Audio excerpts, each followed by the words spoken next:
first of all, there's two questions here. How does a woman get deeper clarity around their boundaries? And then the second question would be, can you model or give an example of how a woman can express in a way that a man could hear her feelings or her desires and be more likely to respond to it if he's wanting to move things faster than she? Beautiful. Okay. I love that you put me on the spot there. I'm going to start with the second question first, and I'm going to go back to the first one. Okay.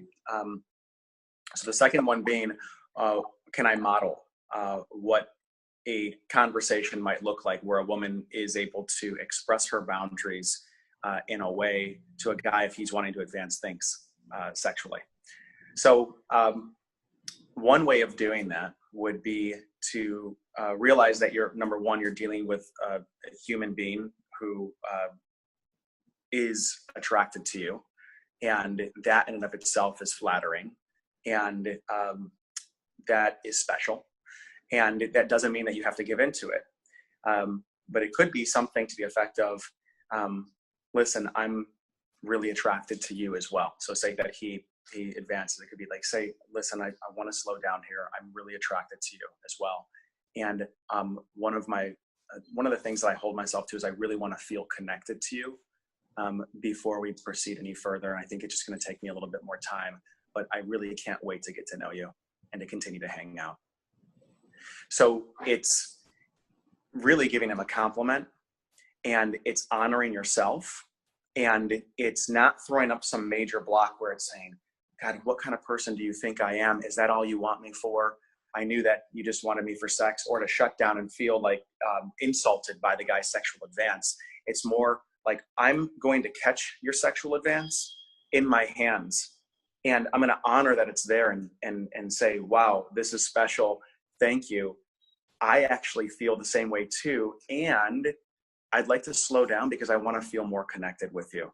And I know that it's just going to take a little bit more time, and I can't wait for us to get more connected, or I can't wait to continue to see you.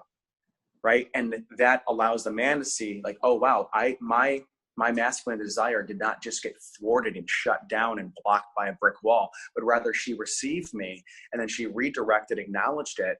And now we're almost on the same team building something together. And see, when you approach it that way too, you get to see what kind of man he is. How does he respond to that boundary, right? That's set in a way where you're not triggered, where you're not something emotionally reacting to it, but rather you're gently redirecting it.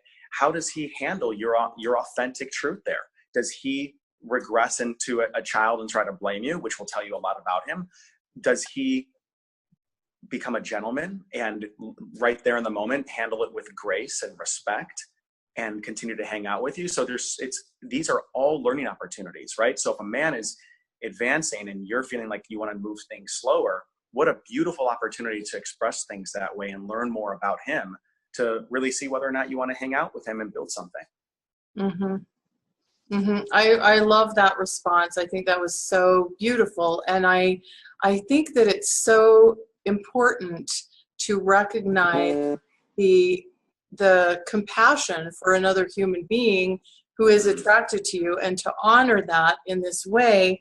And I think that by doing this with some sensitivity and with some kindness, it can really, like you said, let you know so much more about a man, and it can still be very honoring to yourself as a woman.